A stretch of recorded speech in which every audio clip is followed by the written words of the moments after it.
Yo, yo, yo. Hey, everybody. What's up? It is your boy, Brian. It is your buddy, Matt Burke, right here, author of Butch Cleaver, which you should go and back right now. Link in the description. Um, we are here for the new episode, the February 8th episode of CG Horror Movie Club, the stream where we watch a horror movie. We always make it available. Link is in the description where you can watch it for free on Tubi or YouTube, someplace where the movie isn't behind a paywall. Because we want to make sure, like, if you want to watch the movie beforehand and you want to like join us for the discussion, you can watch that shit for free. Or if when we're discussing the movie, if you're like, oh man, that sounds tight, I want to check that out, you can just check on the link and check it out for free. And Tubi, I discovered like a lot of people don't even know what Tubi is. They don't. I didn't know what it was. Yeah, no, I mean, I found out from my friend Chris. Like he was just like, oh man, I got mad crazy movies on there. I was like, really? Yeah. And you know, he's like a younger cat, and so like he's into streaming. Where I'm more of like a physical media guy. Yeah, me too. Yeah. But still, you know, I'm not anti-technology, and streaming is really cool. And, you know, the amount of stuff that's on Tubi is great. And usually sometimes our links are to like a YouTube rip or something like that. But it's usually a Tubi link because although they have commercials, right? Like every now and then they have a little commercial break. It's really like nowhere near as bad as like, you know, commercial breaks were back in the past where they're like fucking 15 minutes or something like that. Yeah, it's like 5 minutes tops. Tops. But most importantly, the movies aren't edited. Yeah. At least not yet, right? Yeah, like it's free, man. It's probably gonna like eventually they're gonna start charging money, you know.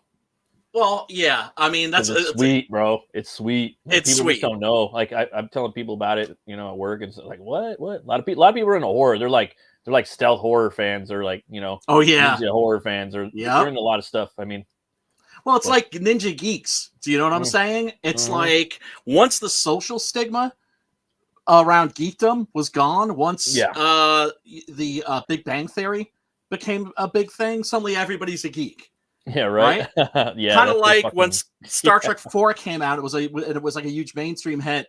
Everybody's suddenly a Trekkie.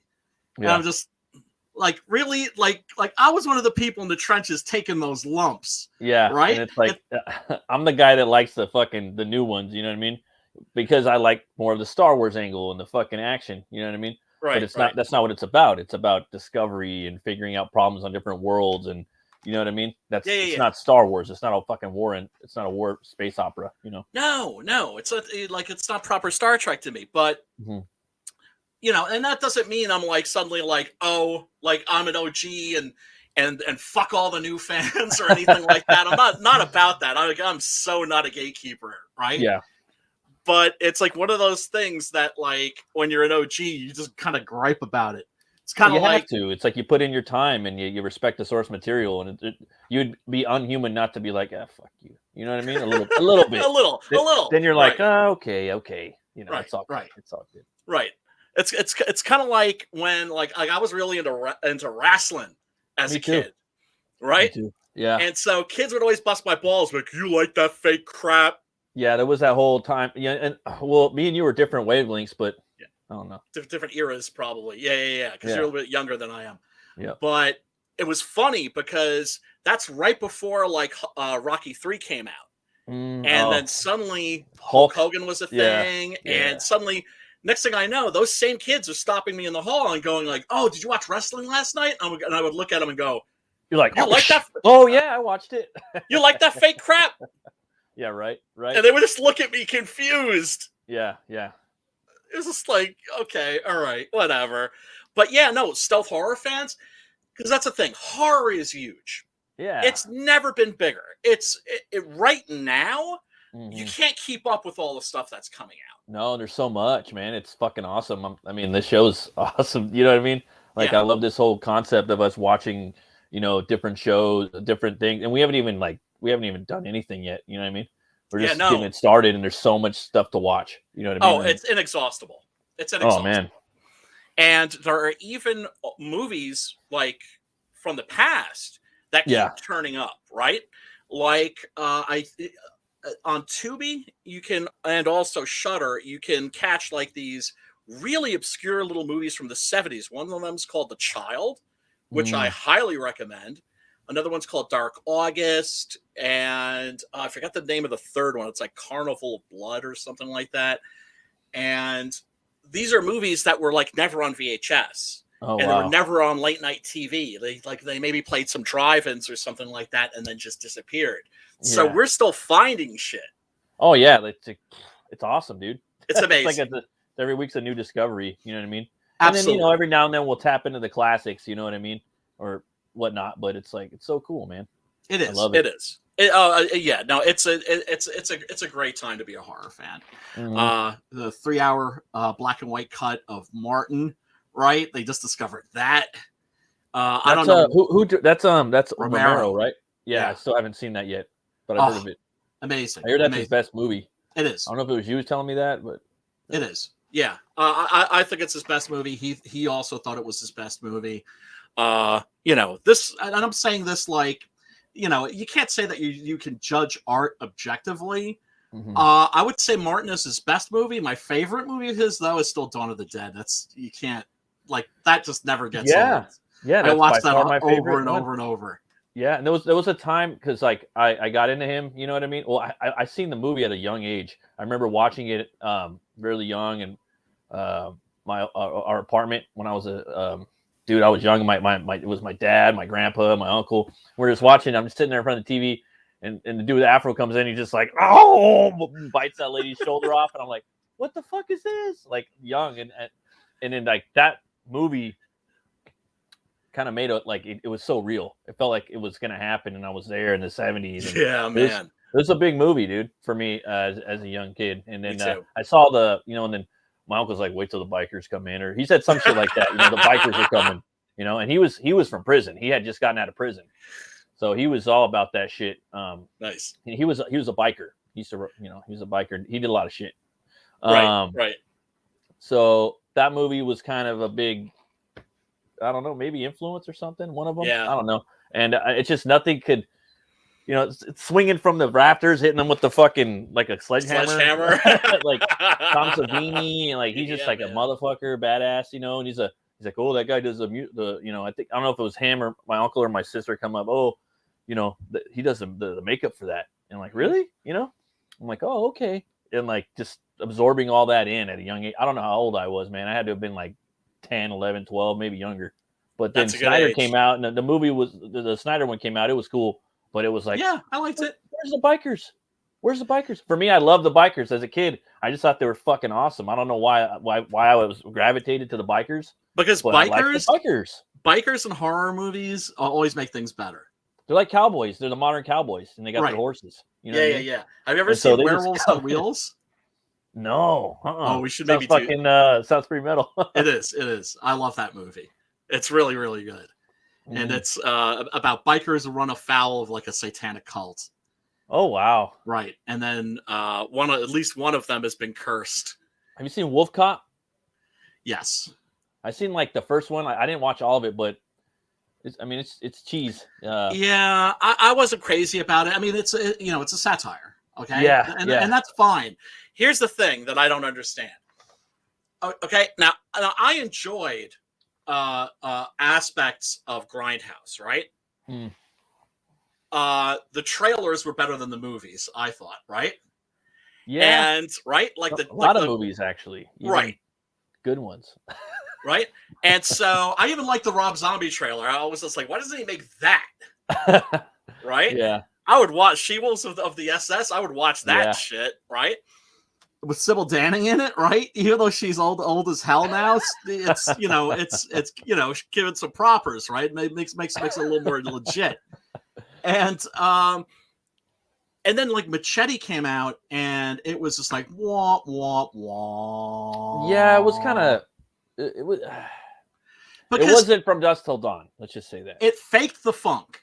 That's the thing. Don't fake the funk. And I can't understand why people would rather watch fake grindhouse movies and fake cult movies, right? Where it's like, oh, it's a bunch of celebrities mugging for the camera, and look, we're making a bad movie, and it's bad on purpose. And I'm just like, you know, you all don't get it. The source is what you're saying. You're missing out. Yeah. The real thing, right? And that's what we're talking about tonight. The movie we're talking about tonight is Lucio Fulci's infamous, notorious, slimy, sleazy, putrid New York Ripper. And it is, in my opinion, the definitive grindhouse movie. That's to say, when you're watching this, at least whenever I watch this, I could feel those sticky floors. Oh yeah, the gum. Yeah, and just the spilled soda and everything. Oh, yeah. Probably some blood and other bodily fluids. Like who knows what's down there, right? And like someone's gonna run out of like fucking Times Square and stab you in the back and throw you in an alley, or just come up behind you and fucking get you or something. Like it's scary as fuck. And there's dudes living there too, right? Mm. Because the reason they're called grindhouses is because they would run like double features all day, all night, right? 24 hours a day. And Pops is here. What up, Pops? Yeah. What up, Pops? I'm here to fake the funk, man. You can't fake the funk if you tried, man. You're too authentic. I didn't watch the movie, but I want to hang out with you anyway. Oh, fuck that. We're getting rid of you. No, of course. No, everybody's always welcome to hang out. I always put a link in the DM group for this stream, and people show up when they feel like showing up, and it's all good. Nobody feels obliged to do anything. I've been doing the sign up all day, and scheduling and stuff, and it was like, man, just take a break. Go hang out with Brian. Watch this stupid movie. Stupid? How dare you? How dare you, sir? I've never been a slasher movie fan or anything like that, because I've always been of the opinion that why give the loonies more ideas? Oh, I see. Well, but here's the thing. Well, here's the thing.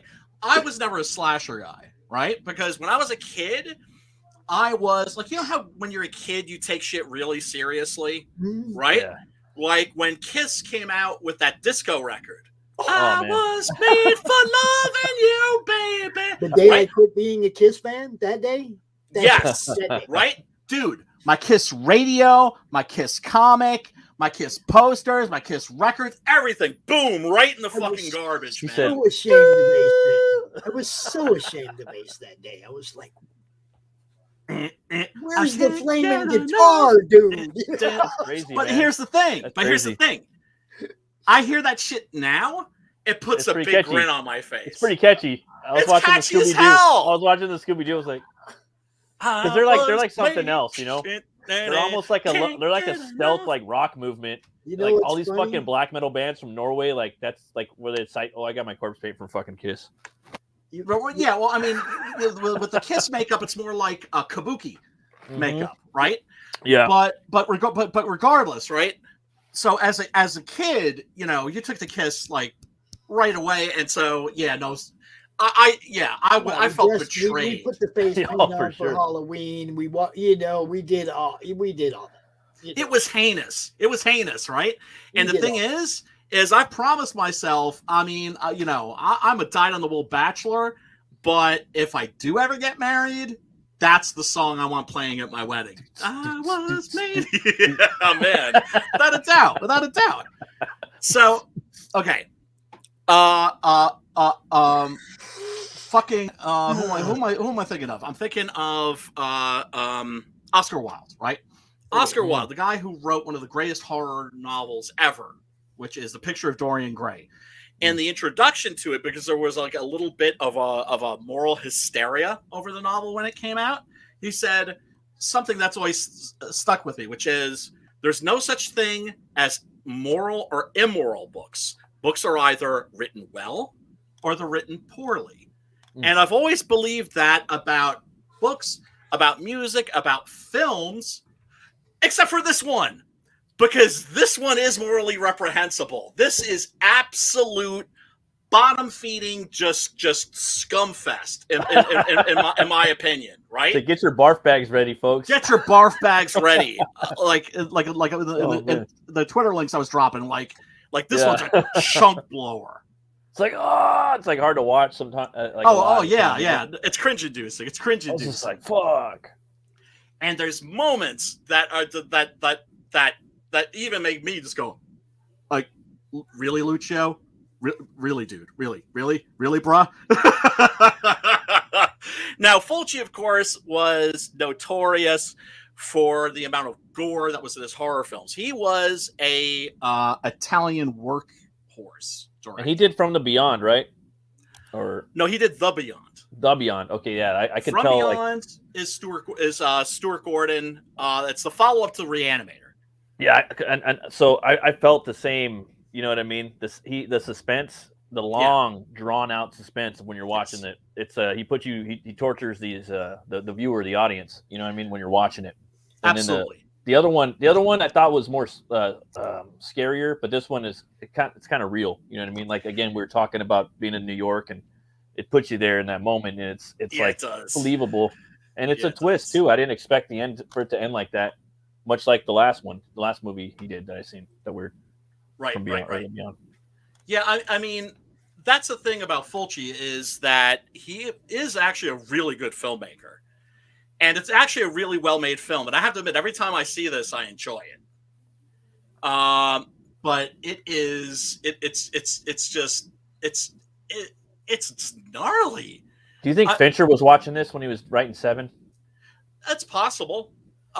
Interesting thing about Fulci was, when I was a kid and his movies were on VHS, and those were some of the first movies you could get on VHS, because Hollywood at first didn't want to put their movies on VHS because they're like, oh my God, if we release our movies on VHS, nobody will want to go to the movies anymore. Idiots, right? Right. And so the stuff that was filling the shelves in the early days was a lot of Italian stuff. Yeah. Right?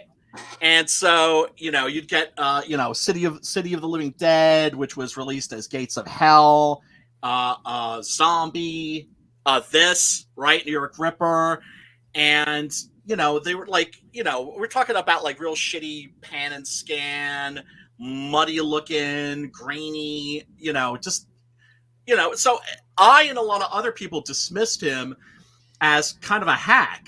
I see. And then around 2000, right? That was when DVDs just like boom blew up. Yeah. And it was a collector's medium, and you finally could get these movies in like beautiful, pristine, widescreen from the original transfer. Remastered. Right. Oh, dude! They actually just released New York Ripper in 4K. Oh, wow! That's what I'm saying. That's brutal. Yeah. So he went overnight from hack to genius. That's how it is sometimes, though, bro. You know what I mean? Yeah. Sometimes people just, they gotta take that jump and then hit that, and then that switch gets hit. Yeah. Without a doubt. And my goodness, man. That's what I'm aiming for with Enter the Cromniverse. Hack to genius, right there, just like that. Oh, I finished that script, by the way, the first draft of it anyway. Shit. Shit. I'm gonna send that your way, Pops. Oh snap. Yeah, and then you look it over, and like I said, like any Crom dialogue, I just left that shit empty for you to fill in. Yeah, I mean, dialogue is like, it's just how he acts. I just want to make sure he acts the same way in all. Of course. Stories, consistency. Yeah. You can make him say whatever you want. If he curses, though, it's got to be in binary. Because how people revert to their native language when he's an internet troll, right? Yeah. Okay. Well, he came out of computers, so his native language is binary. Right. He curses in binary. And he steals weed. Don't forget that part too. He steals weed. That's right. I should have him stealing my weed. He's a weed troll, huh? Yeah, he's just he's just an internet troll. Yeah, he's out to F with people's heads, I mean, that's him. That's him on my avatar. If you can see the avatar. Yeah. Okay. No, I know that character. Okay, yeah, I can't wait to read this, man. This is fucking awesome. Gonna be great, dude. It is gonna be great. It is gonna be great. And Tank Ferret's throwing a story in too. Oh, is he? Yes. Oh, nice. So it's like we're up to like 13 now or something. Oh wow. Dude, it's crazy. Yeah, it is. Popping Yeah, off. it is. But you deserve this shit, Pops. And it's like this- you've always turned out for us, so we're turning out for you. Dude, this morning we designed the ad for the alternate comics. Oh, dope. Because I bought one of them ads for Enter the Cromniverse for the alternate nice. comics, Smart. right? Nice. Real estate And, going. we designed it during the morning brew. Tank was designing it. We sent it off to Pete. He approved it. It's going in Mighty Mascots #6, baby. Can't wait. Ooh, nice. Nice. Hell yeah. Oh, that's gonna be great. Can't wait for that. I'm doing everything I can to make this the best it can possibly be, and you guys are too, because the scripts and the art that I'm seeing is freaking amazing. Oh, it's gonna be good. You know. Yeah. Well, we're gonna make sure that it's good because you're the quality control guy. Yeah, And Brian's a hell of a writer too, so I know this know. shit's gonna be fun. I know. Well, here's the thing. I'm not a punani, so I'm not. If he wants to change something, I'm not gonna be like, yeah, no, take my ball and go and help me. No. It's like, no. This is for our man Pops. You know what I'm saying? He's the one who decides what goes in and all that stuff. I When you got say that, it made me think of Fear and Loathing, fucking Benicio, where he's like, In the bathtub? Yeah. the funniest part though, I seen a piece of Glenn B. Fleming's art from his story today. Ooh. Now Glenn's character lives on a world all by himself.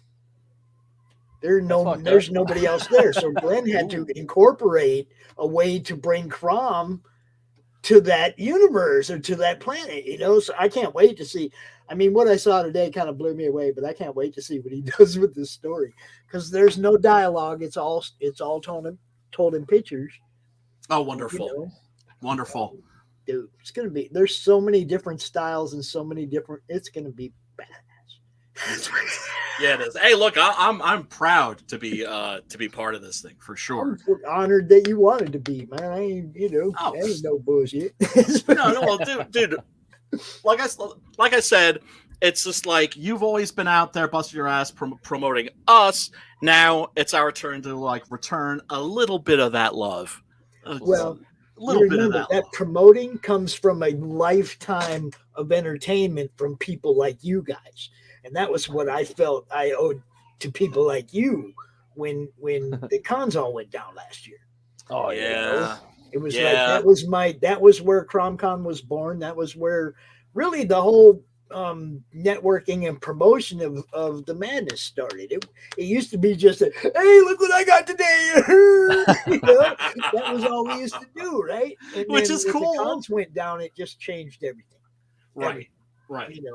So and it's important to remember that all of us who are comic creators, we're just fans. Yes. Yeah.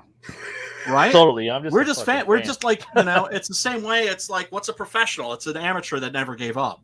Yeah. Right. There you go. Absolutely. Right. There you go. And so I'm always a fan first. Mhm. And I take my writing really seriously, but I don't take myself seriously. And and I mean, I look at all the CG books I've got, and I've already filled up a long box. Yeah. Yeah, I got a dude. drawer full. Actually, that filing cabinet, that 2-drawer filing cabinet back there is nothing but crowdfunded books that I've gotten in the last 2 years. And it's full. I don't got room in it. I gotta find somewhere else for them now. And I can't back everything that I like. I can't back everything that I want. I just No, it's literally impossible. I can't afford it. I got books to fulfill. I got artists to pay. I still owe Preston money, damn it. Oh. Right? So I can't back everything. Right. But I back what I can. And I did jump on Smokes the Fox this morning. Smokes the Fox? Yeah. It went I live heard this about that, morning. yeah. That's Mike Barron and Kyle right. Ritter. And dude, it's like Nice. a premier team doing that book. And it was like, oh, yeah. Mike's a legend. Mike's a And a legend. werewolf. And It's a werewolf. and Yeah. And the weaponized werewolf. Yeah. Yep. Weaponized werewolf. There we go. yeah. It was the Two-Fisted Manly Tales that's coming out. Like, I was like psyched. I was just like, oh hell yeah, I'm gonna love that. And I was like, oh crap, like the name of my imprint is Two-Fisted Comics. And so I had to like go on Twitter just to post the logo and everything, just because like I'm not being a dick or anything. I'm not saying like, hey, you guys stole this from me or any crap like that, because it's clearly not the case, right? Because I think both of us stole it from I think a comic that was called Two Fisted Tales. That was like way back in the. One of my friends today got a cease and desist from a smaller publisher. Really? Yeah. One of my lame. indie friends that's self-publishing a book that really is, the story's completely different. The name is the same. It's hard sometimes. It's real hard. I got a name. He has to pull down his campaign. Damn. Pull down his campaign, rename his comic, rebrand it, and put it back in. And I'm one thing. It'd be like if this was a comic that was still prevalent. Yeah. But this is something they quit printing 4 or 5 years ago. Yeah, that's a fucked up flex. And they're clowning. They're giving some small time publisher stretching their hard shit time. out. A self publisher. Not cool. Not cool. Like I said, the only reason why I was like really quick just to go like, oh yeah, this is the name of my imprint, was because I don't want people accusing me of jacking shit from them. That's it. Nolan. Yeah. No, you had to do that, dude. Because some people will just come up and he's so fucking big. Yeah. Rightfully so. Like no, dude. And plus, now it's documented on fucking. You know what I mean? So you can just pull that shit up. Boom. Yeah. You just have to protect yourself. And I'm not protecting myself from Graham or any of those cats. I'm protecting myself just from from the fan harassment. People, that should save you a fucking couple days of fucking people talking. There's always those guys. There's always those guys. Nothing better to do. There's some people, internet trolls, that just sit there all day and they want to stir it up. Maybe they're the ones who had based Crom on. I don't know. Nah, Crom is too cool. I do need you to go smash the chat though, man. What's up with Love Face XYZ? Come on, you need some mods up in here. We think we might know it. We think we might know who that is. User. Let's see. Yeah, it's all right. I could just put him in a timeout. Oh, an error occurred. It's not letting me block it. That's interesting. That's totally new. Let's see. All right, there we go. But yeah, no, it's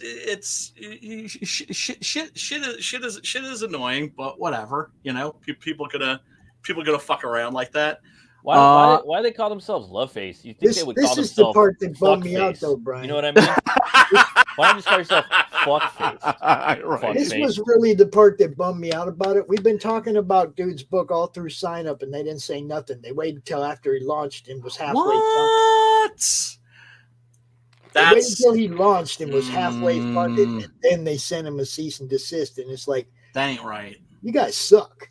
Yeah, that's some bullshit. That's some bullshit. Yeah. Have some respect for your fellow creators, and but the thing is, once again, it's like not everybody's as chill as we are. Look in the private chat. I told you who it is. Okay. Oh, I don't know who that is, but I'll check him out. Let me see. That's some bitch shit though.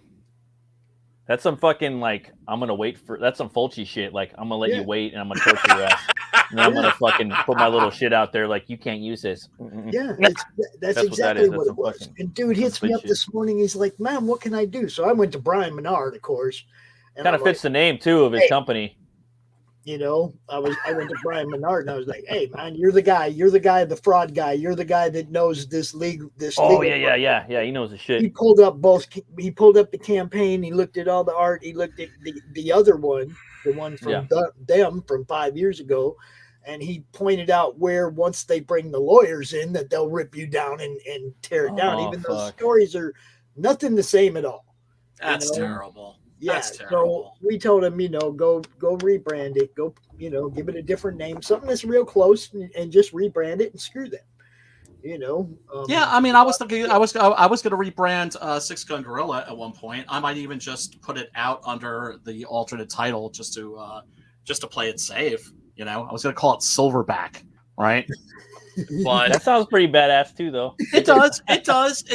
It's just, I love Six Gun Gorilla because all the alternatives were, like Gunslinger Gorilla, all that shit, all kind of had a Hanna-Barbera sound to it. Oh, and also, I just love the title because it makes you think like, oh, this is going to be pretty goofy, and then I like come and hit you with kind of a serious story. Yeah, no, I wouldn't change it. I just keep it.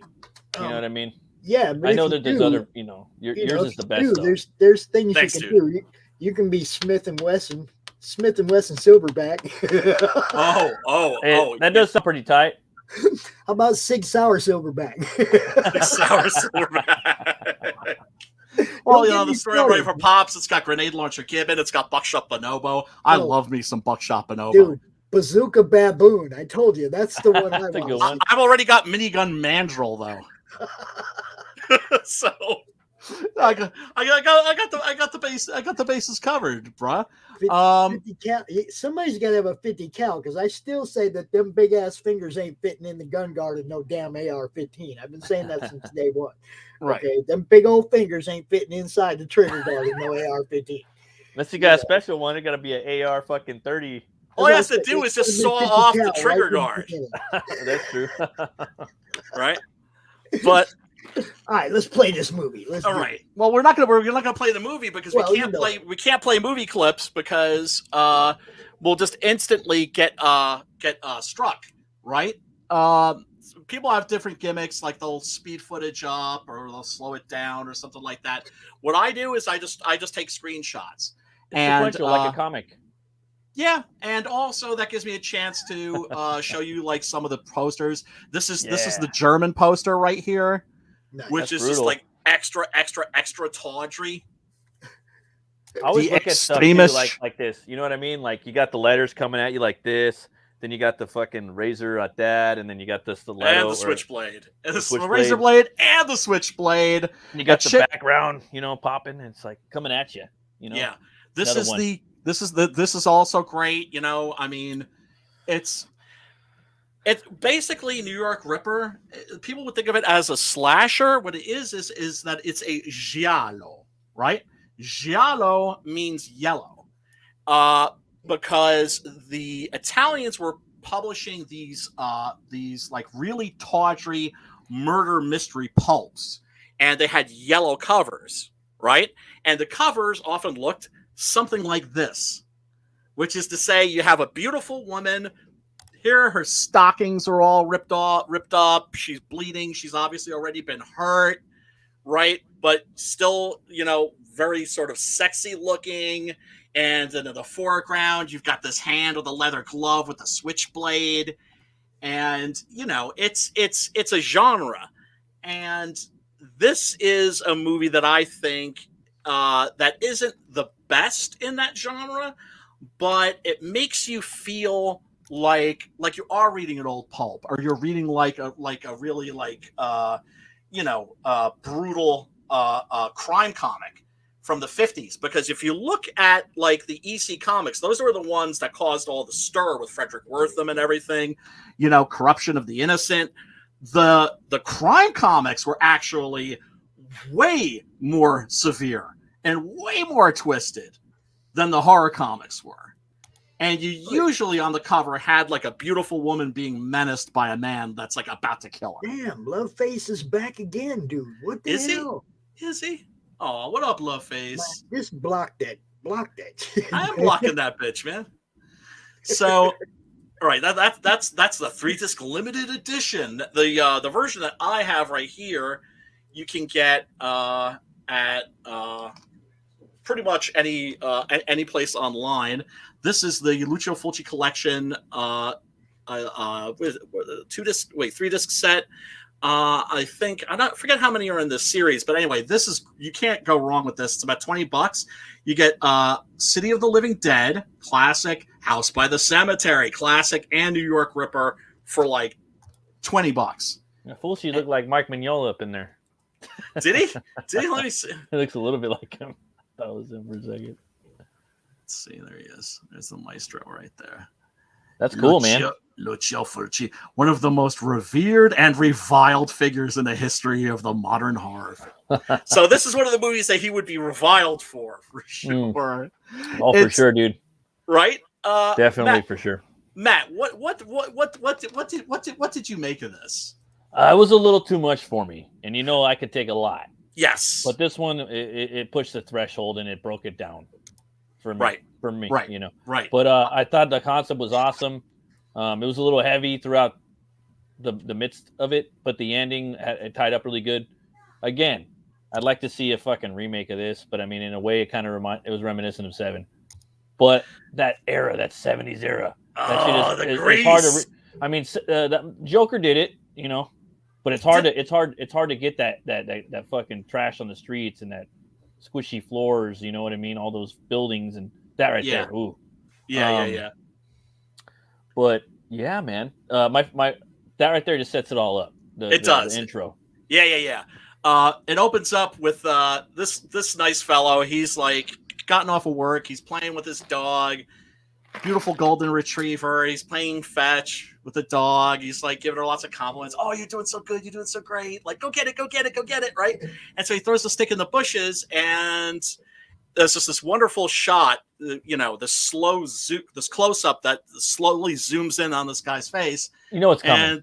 And he's smiling, and suddenly his face is just frozen, and it's like his mouth doesn't change, but his eyes change. I knew it was coming. I knew it was coming. I'm like, there's spoilers a little bit. There's a body in there. Well, it's the beginning of the movie. It's like there's even before Black the Dolly credits. is in there. Something's in there. Yeah. She's out there. Yep. Somebody's out there. And it's fucking New York Ripper. You know what I mean? Yeah. And then Fulci, and then they bring it up. And then these motherfuckers, Fulci, he puts the name of the movie, the title card, on the hand for like 5 minutes. So you're just like, yeah, so like, no, fool. This is what's coming. Like, they just leave it there. This is what's coming for you. Yeah. And the thing about Fulci is that he is a guy. See, I always as a kid, I always compared him to that kid that you knew in school who during lunch would be like, hey, like, what, would get your attention. So you'd look over at him and he'd show you like his chewed up food in his mouth. Right. And there's an aspect of Fulci where he's like gray. It's the lingering, right? That's what it is. It's the lingering.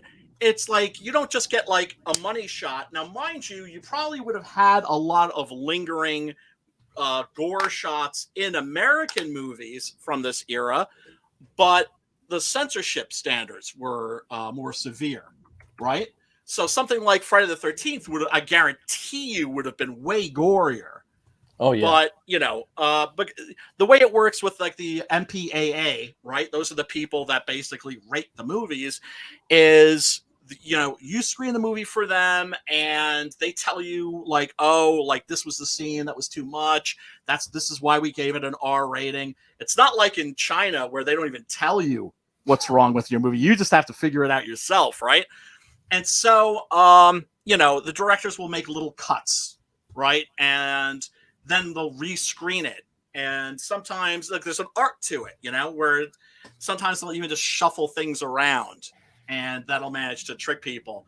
But these movies were released unrated. These didn't play at your local multiplex. They weren't playing at your neighborhood theater. You saw this shit at 42nd Street, greasy, funky motherfucker theaters, right? How old were you when this came out? Oh, I was a kid. I didn't see this in the city, but I saw, I did have that. I did get to see some of those movies because I had an older brother that would sometimes take me to the city with him. Right. And so this movie I must have seen when I was like, I don't know, 15, I would guess. Right. Shit. Now, mind you, I had really permissive parents, and they let me watch anything. That's why I'm a potty mouth, because they let me watch Richard Pryor. They let me watch George Carlin.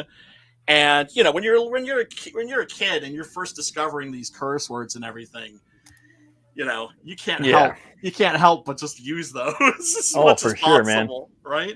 For sure. So yeah, I mean, this was like New York City when New York City was New York fucking City, right? Free Disneyfication, greasy, Oh man, 42nd Street. Uh, yeah, I mean, we're talking about like, porno theaters, live topless girls. And here's our man Jorge Rivero, who is a Mexican actor, huge star there. He was in another Fulci movie called Conquest, which was Fulci's sword and sorcery slash peplum movie. he looks And familiar. he's been in a lot. He's been in a lot of stuff, and like I said, is like a huge star in Mexico, not so much United States. But Fulci's movies always did well in Mexico, so if they put him in a Fulci movie, it did even better. Dope. And yeah, I mean, oh yeah, and then of course, you think the peep shows and all that stuff are bad enough. Live triple X acts, New Girls on Stage, Love Teams. Yeah, live sex acts. Yeah. Crazy. Yeah, insane. Frankie right? knows. And this is before the AIDS scare and all that. So there was just a lot of wild stuff going on in the city. I mean, I like I said, I had an older brother that would take me and my friends to the city sometimes, and we would go hit up like the Show World or someplace like that. I'd get my dirty magazines, right? And because we're just like, oh, this is awesome, look at all this smut. Right? And when you're like, you've just reached puberty, this stuff's really exciting, right? And I just remember I couldn't bring myself to go anywhere near the back because that's where the peep show booths were. And I was just like, yee. So yeah, this takes place in New York City when it was greasy as hell. And it opens on the Staten, the story picks up on the Staten Island ferry. This chick gets on there, and she's like riding her bicycle. This dude's checking her out. I guess she gets offended. She goes in the car, in his car, and like writes, I think like forget what she writes, but it's some kind of insult. Yeah, you saw that, right? Yeah, more shots. 42nd Street. Oh, so man, shit's funny. Yeah. So in other words, this is the kind of movie that you would be seeing in one of these theaters, right? So you'd watch this movie, you'd step out. Oh, for sure. Like it goes right in there. It goes right in there, right?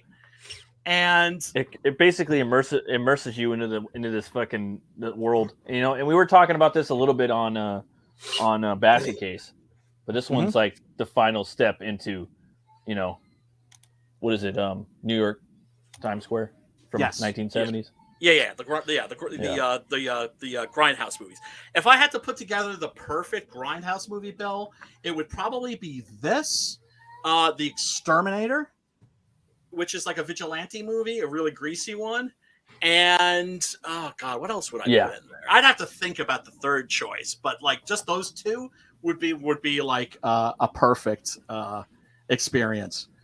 So there's a lot of like good location footage in this movie, right? Makes you feel like you're in the city, gives you the feeling of the city. They did not have permits, dude. They shot all this shit guerrilla style. The way that the Italians would shoot. A lot of good movies are like that, though. Yes, absolutely. I'm not. Like Mad Max. Yes. I'm a big low budget movie fan in general, because I just think that they have more personality. And so if you can see, like a little flaw here and there, you know what I mean? You see maybe a zipper running down the monster's back, I could forgive a lot. Because it's almost a different, I don't want to say this, but it's almost like low budget movies to me. They're almost a different form of multimedia. Like I know that's a stretch, but it's weird. For me, genre is it goes beyond genre. It goes into something else, dude. You know what I'm talking? Yeah, I do. You're having difficulty putting your finger on it. I'm having difficulty putting my finger on it, or at least articulating it, right, and defining what that is. But without a doubt, you get a different feeling from these movies. And Sometimes you want filet mignon. Sometimes you want a rancid pork sandwich served in a dirty ashtray. And that's what this is. Oh man. Right? So, you've got this chick who is, because of course you have to have like, the suspects, right? You got to have like, okay, well, there's a killer. Who is the killer, right? And so we have like the police detective, by the way, on the left here. That's our director. That's Fulci. He had a habit of putting himself in his movies, doing like little Alfred Hitchcock routines, and he's always fine. He's certainly not ever out of place.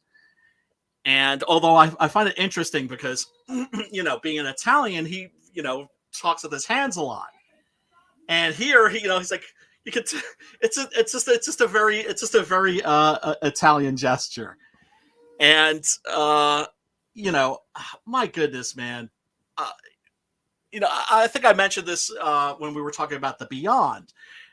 Fulci was a notorious misogynist.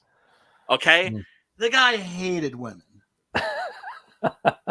and like everybody who hates half of the human race, he was a miserable guy.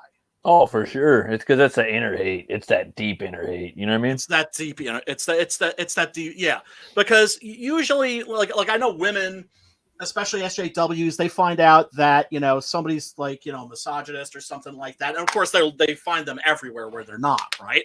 They have to create that. There aren't enough of them, so they have to create them. Right? It's just like I don't get angry at these people. Feel sorry for them because you do not want to be in their shoes. Because every woman I've known that hates men and every guy that I know who hates women, they all have the same thing in common. They're miserable human beings, right? Miserable. And I understand like where you could be a little annoyed at the opposite sex, and that's okay.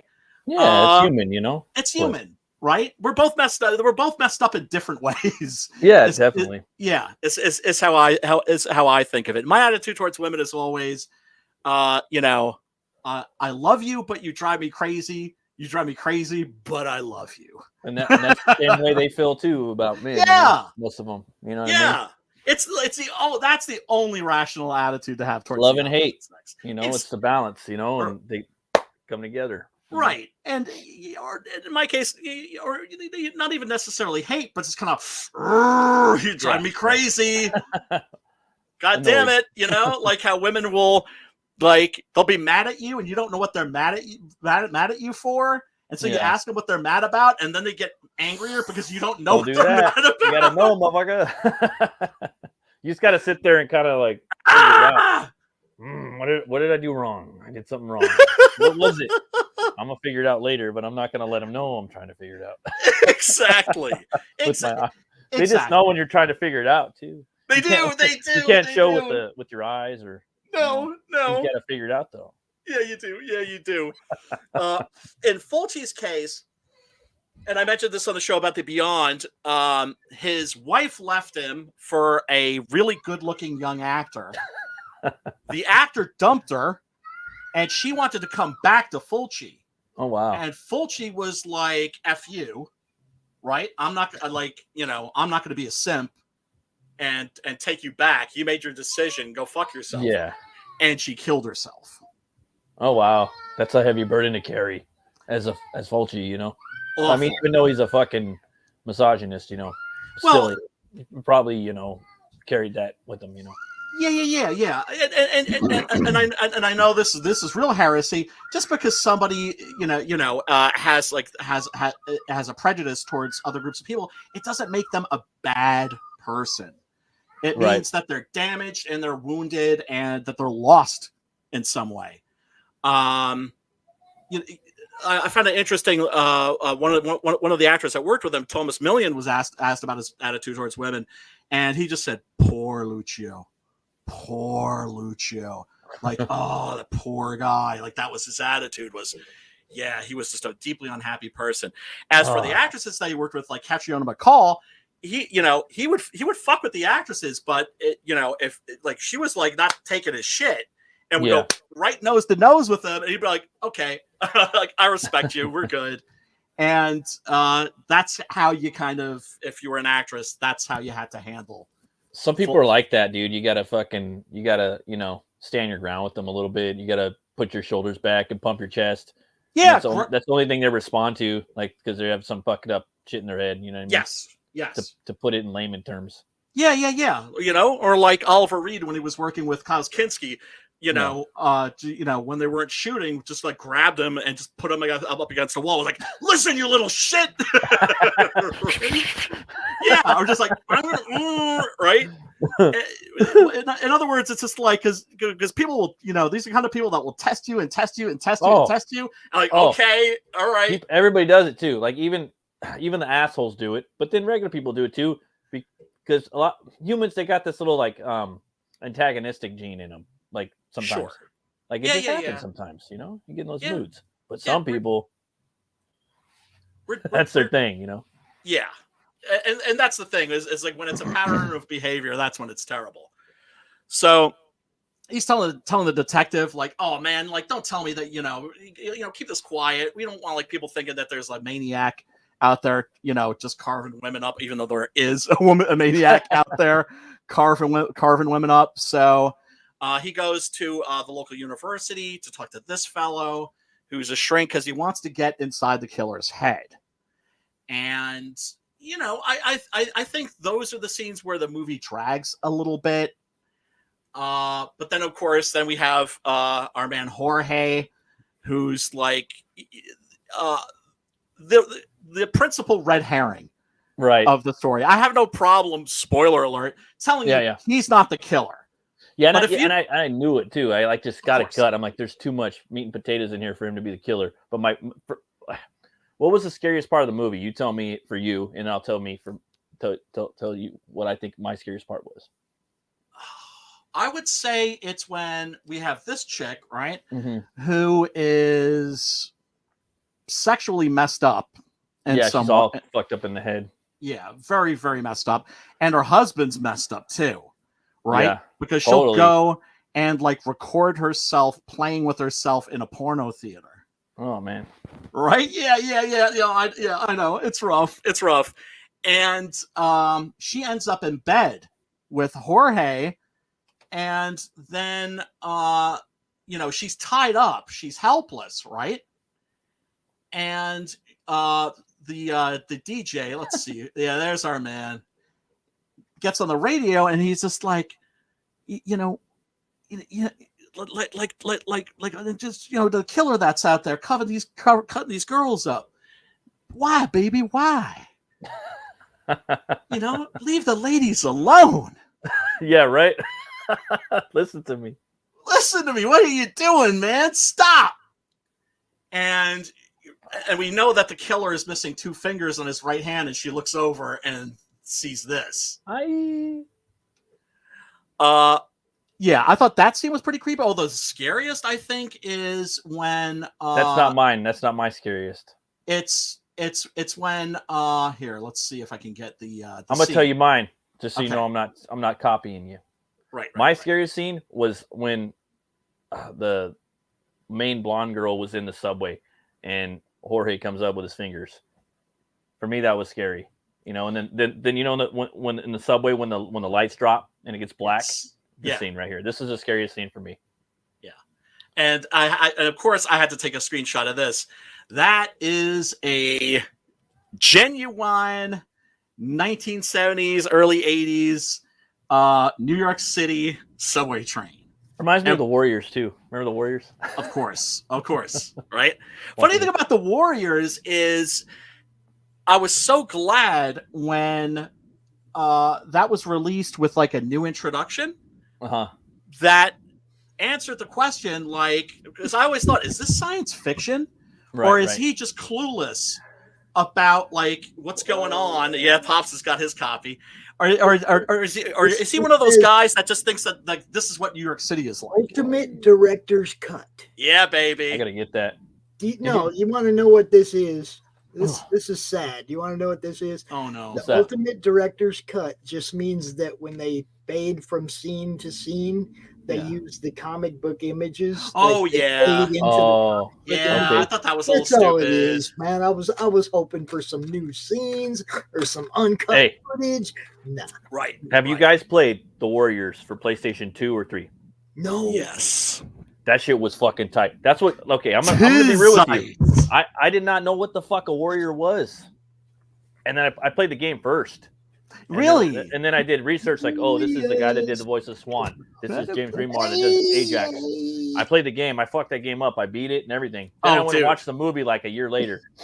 No shit. I fucked because I lived in that world. I didn't play the Warriors. I was a warrior. I lived the Warriors. Right. Oh, that's awesome. That's awesome. Subway fighting. Oh, like I like the game. You know what I mean? You know, it's and a then great movie. And it started a lot of careers. James Remar, the guy that plays Sully. You know, the fight scene in the bathroom in the subway is one of the best choreographed fight scenes in all of films. Walter Hill, the baseball baby. Players. With the baseball players? The baseball furies or the fucking that one was okay, but the fight scene in the bathroom where dude gets thrown into the mirror, dude gets kicked through the stall door, baseball bats are breaking. That shit looked real, dude. Yeah, you know what other movie? It's the same guy, I think. I think Walter Hill. Streets of Fire. Yep. My dad was always my dad was from Detroit. My whole family's from Detroit. So they all loved the Streets of Fire, and I don't know, and Willem Dafoe. Saw that at the Alamo Draft House right before the Rona. Right, and I had seen it like on video, and and I got it on Blu-ray and everything. But boy, being able to actually see that in a movie theater, that was awesome. Anytime I see that, oh sorry, no, that's okay. I was just gonna say about the Warriors video game. Was I remember seeing that when it came out, and I was just like, you're used to having these games that are based on movies and stuff, and it's just like, and they're always crap, right? And because they rush them out, right? Because the game had to come out when the movie came out, right? Yeah. And thank goodness they stopped doing that.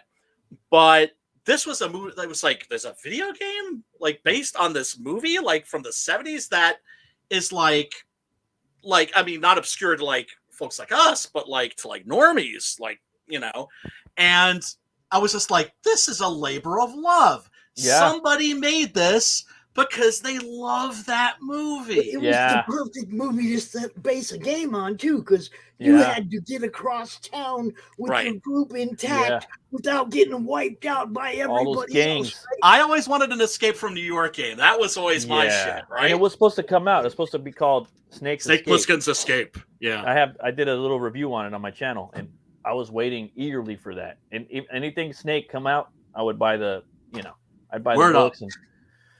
And that's a touchy subject, man. That's something that, the older I get, unfortunately, I don't think I want it remade. Oh no, hell no. If anything, movie, leave it alone. And if it sucked, you're not going to make it that much better. No, remake shitty movies. Don't remake great movies. Take a movie that could have been great, that had a great concept, but they botched it. Yeah. And you want to go see him fuck up some more shit? Go watch Soldier. Well, yeah, I mean, a completely different character, but that's when they take Snake's DNA and they make him in the future. Super Soldier, right. They make Todd. Actually, the writer David Webb Peoples, guy wrote Blade Runner, said that takes place in the same universe. Paul W. I watched the special features. I was like, this is fucking cool. That movie, dude. Fuck! At the end of the movie, I mean, I'm sidetracking here, but at the end of the movie, dude, he goes full. It follows the Stallone Rambo formula. First 30 to 45 minutes, there's a lot of blah, blah, blah, bullshit. Then the whole fucking end of the movie, the last 35 to 40 minutes is war. That's how all the Rambo movies follow the same formula. And it was savaged by the critics. I'm sorry, go ahead. Yeah. Oh no, but I'm just saying it's the same thing. Go ahead. Yeah, it's savaged by the critics, bombed at the box office, and I think it's one of Kurt Russell's best performances. Oh yeah, he's as big as he's in the peak performance of his life. He fucking just fighting at the end, dude. Todd, I love that movie, dude. And also the fact that the character's basically mute. Yeah, right. He's mute. Yeah, because I mean, you see what he goes through as a child, right? So he's fucked up beyond all recognition. He fights fucking Bruce Lee on roids at the end. Yeah, he sure does. He sure does. Yeah, man. Jason Scott Lee. The very underused Jason Scott Lee, who I always thought would have made a perfect Namor. Yeah. Perfect yeah, Namor. Sure. I like him. I mean, he's entertaining in everything he does. Even some of the Crow stuff he did. You know what I mean? And I loved him in that. Jungle Book was cool. I think that was the first one he did. But I mean, but excellent Mowgli, he was jacked. Him and Russell were jacked. I mean, in retrospect, that's Paul W.S. Anderson's best movie. I think it is. That and Event Horizon, like they're both tied. That's like shit, you know. Yeah. I think So anybody that hasn't seen it, go check out Shoulder. We got Miss Rena in the Pops.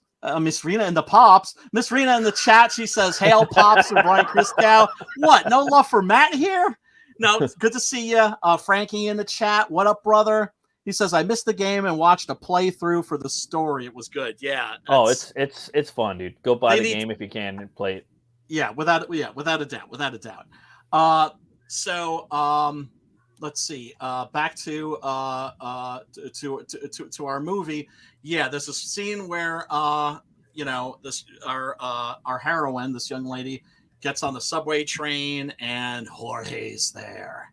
Look at his black eyes. Look at his lifeless eyeballs. Yes. He's the killer. He's a killer. He ain't a nice guy. That's for damn sure, right? Yeah. And he doesn't mean her any well, you know. Man. And so he goes chasing her, and then she gets attacked by the maniac, who is using a fillet knife, right?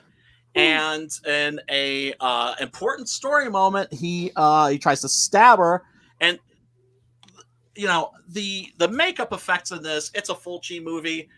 They are disgusting, but they're impressive. They're legit, bro. They're legit. Really you can see the fat as the knives cut through flesh. The razor blades cut through flesh. You can see the fat come out, like the tissue.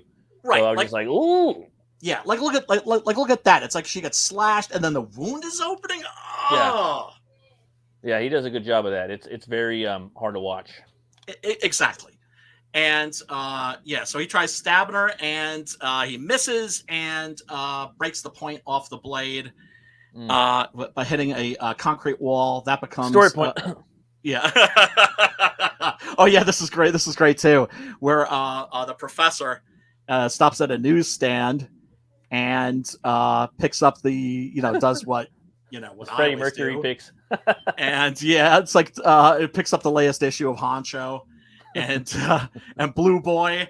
And what's great is you see that the guy that's working the kiosk takes those and puts them in a copy of the New York Post. He like hides it underneath. Right? I don't know what I'd be more embarrassed being caught with. The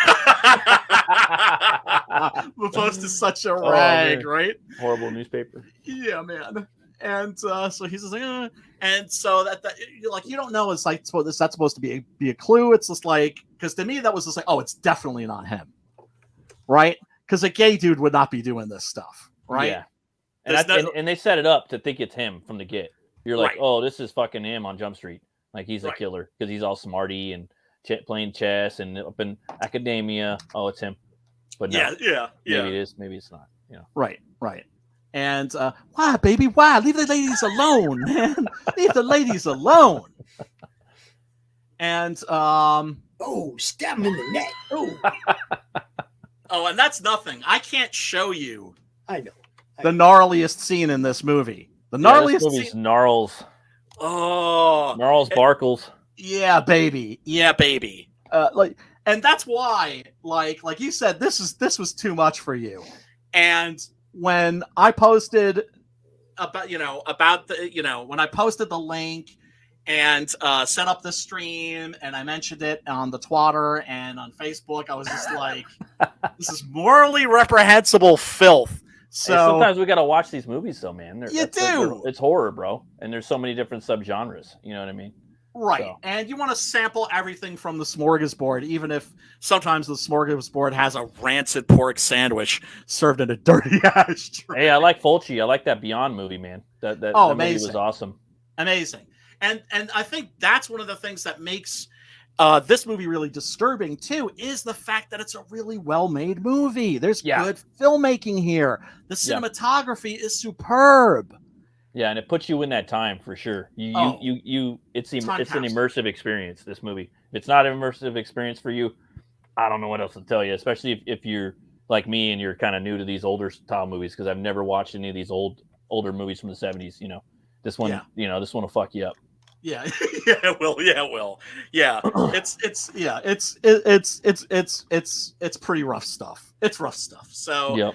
I that's one of the things. It's just like, well, would I recommend this? That depends on the person, Yeah. right? Well, Would I it's just like for me, I'm that like discoverer. You know what I mean? I'm Right. into horror and stuff, so I'm always looking for a different type of horror movie. You know what I mean? Yeah, bro. You know, Yeah. So you always got to try new stuff. Yes, you do. Yes, you do. And you find out what's your thing and what's not your thing. Yeah. And for me, this sort of a thing, it's not something I'm always in the mood for. It's something that I'm in the mood for when I'm feeling very impish. Do you know what I'm saying? Because if there's one movie, if I could like grab like a bunch of SJWs and put them in a movie theater and strap them down and pry their eyes open like in Clockwork Orange, like the Ludovico technique, yeah, I know and all about that. subject them to something, this would be it. Oh, for sure. No. We've got to cancel him. He's dead. Can we dig up his corpse? It's funny too, because they always like a lot of the times always cancel people that like don't need to be canceled, but they won't go after motherfuckers. You know what I mean? That need to be canceled. It's hilarious. If there were such a thing, they need to be canceled. Usually cancel themselves. Yeah, they do not need any help. They do some stupid shit, and everybody goes, "Whoa!" Yeah, exactly. Little sidestep, little fucking crab, you know. Right. Yeah, I just keep doing me. I've had people try to shut me down more than once, and I just keep doing me because I'm not out there hurting anybody.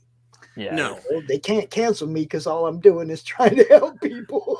Do you know? Do you know what's great? You know what's great? I got my very first ever SJW hate mob when I posted that Superman thing, right? Right.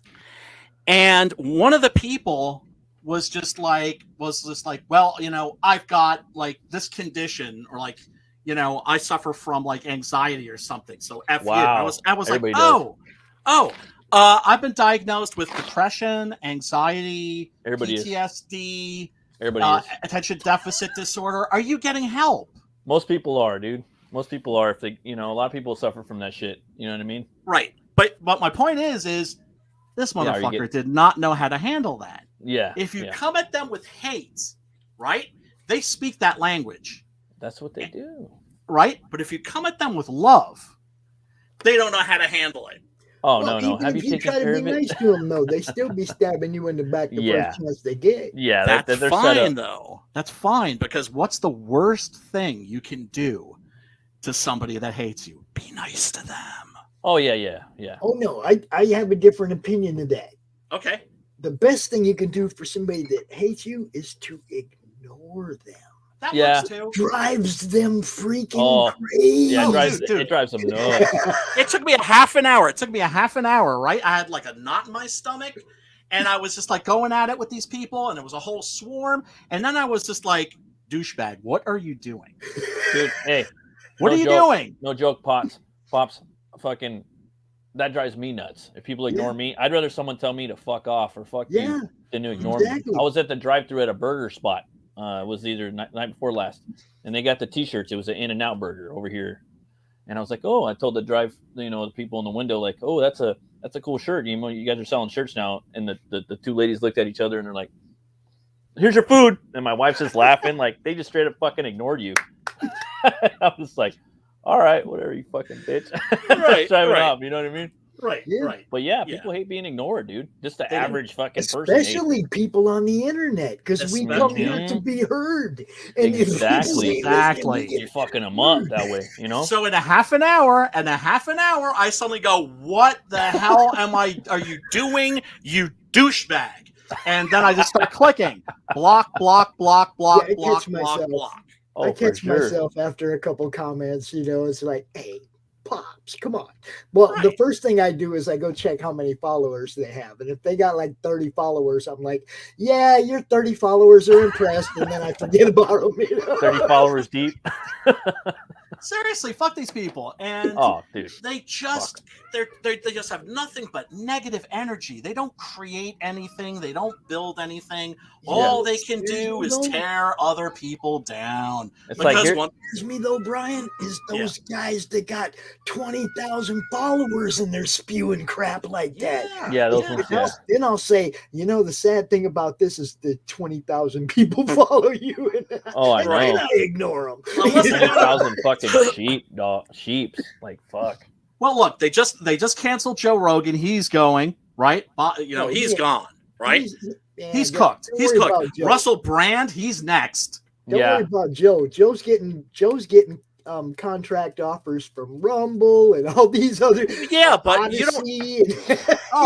Dude, I do not feel sorry for that dude. Not at all. No, he's got money coming out his ears. Man, he's gonna roll in another $100 million off this. Of course, yeah, no, of course. It's just it's sad when the fire thing that broke my heart. The fucking Rock even cucked him. The cook Yeah, I was like, he was like, and then they went back and they cucked Rock, see, because all the shit that he's done over the years. You bronies, you fucking candy asses. It's like, shut up, Rock. Well, look, you got to remember when you go call somebody out, if you got anything in your closet too, you're suspect. Yeah, especially if you're like the biggest action star of all time, worth billions of dollars. It's like, dude, come on, bro, shut your mouth. Well, first of all, he's not the biggest action star of all time. He's still nowhere near Schwarzenegger status. Okay. You know what though? The money he's made is more. It's surpassed. Schwarzenegger by far. For sure. Yeah, because of inflation and also, the global market and China and all that stuff. Sure. Yeah, but he was still, he's still nothing but like a gnat on like a dog's dick compared to Schwarzenegger. I still think he's bigger. I mean, Schwarzenegger is better, and I love him and his movies and whatnot. But how many great Schwarzenegger movies are there? I'm sorry, I didn't mean to cut you off, Matt. Man. But the Rock, he's just worth so much money. But how many? What's his classic movie? What's his classic movie? His best one. What's his best movie? Yeah, he doesn't have a best one. You're right. Exactly. I stand corrected. Schwarzenegger, Terminator, I say Conan, The Rundown. Classic. The Rundown Terminator, was pretty classic. fucking good. Oh, he's been in some good movies. His movies are good, but pretty good because the cast was good. Right. Yeah, I that's how it is, though. He Rambo. surrounds himself, but he doesn't have that iconic one. For me, because I watched him, it'd be the Scorpion King, but it's not. Right, and that's just like a stealth. And it's a Conan ripoff. Remake, it's right? a fucking Conan ripoff. Yeah, that's just him following somebody else, Schwarzenegger's footsteps. But the money, he's making so much fucking money because he's diversifying all the tequila companies and his Under Armour and all that shit. Much love to him. Look. Because talk about the gift of gab. He was one of those guys that was never that great of a wrestler, but when he grabbed a mic, we're talking like Ric Flair, Dusty Rhodes guitar, could sing, could rap, could do all this shit. Huge talent. Yeah, without a doubt. It's just that he started making movies in an era when Hollywood mainstream movies suck. Yeah, right. There's no big action. There's no big action stars like big buff Schwarzenegger-esque ones, and he just fucking got right in there, dude, and just usurped that role. Well, as far as I'm concerned, they got Cena now. They got Cena now. You got Red Bull. Well, yeah, Rama Red Bull. Yeah, everybody's praising Cena over Peacemaker. Now look, I ain't watched it. He's okay. But everybody's giving him all these kudos, and I'm like, man, China. I thought he was good. I thought he was good in the Suicide Squad. Right? He's all right. He's all right. I seen him in the Kid movie too. He was all right in. It was a fireman movie or a fireman. It jumped down and stopped fires or whatever. But I also cut him a lot of slack because, and I know this is like what people do in their private lives, that has nothing to do with anything when it comes to the work that they're producing. But like when it comes to like the Make-A-Wish Foundation, nobody has busted his ass. Yeah, more than he has. That's right, cool. And that's fucking rad. Yeah, so that's cool. I like that. I give him kudos for that because I don't know how I don't know if I could do that shit. Yeah. Right. talking to dying kids. Oh my god, like that's not going to take a fucking toll on you at some point. Yeah. So, yeah, I give him mad crazy props for that. Miss Raina says she's not much into horror movies. Wait a second, you're putting out like a Josie and the Pussycats meets like Lovecraftian Beyonce comment. What are you talking about, Miss Raina? But that's cool. That's all right. You know, you don't have to like horror to make a horror comic, I guess. I mean, I don't know. But anyway, Miss Raina's comic looks rad. What is that called again? Do you remember, Pops? Which one? Miss Raina's Black comic. Rhapsody? Yeah. It's what again? It's Black Rhapsody. Black Rhapsody. Yeah. Yeah, that looks like it's going to be cool. She's got like 450 signups or something on that book, dude. Yeah, she was one of the people that just like was I think like a Bancroft chat, and she was just like Been everywhere. I want to I met her through Piper, and I told her, I was like, man, just go everywhere, yeah. Talk to everybody, go everywhere, talk to everybody. The more you go, the more signups. You know what I mean? She was like, there's different people watch different shows. Right, and she was basically like, how do I get in? I'm like, you're in. Yeah. You walk through the door, you're in. Right? If your book looks rad, you're gonna do great. Mm-hmm. And yeah, no, that's what I love about this scene. Frankie says, I missed the game, meaning the Warriors, and watched a playthrough for the story. It was good. Wait, did I already read that? Maybe I did. I don't know.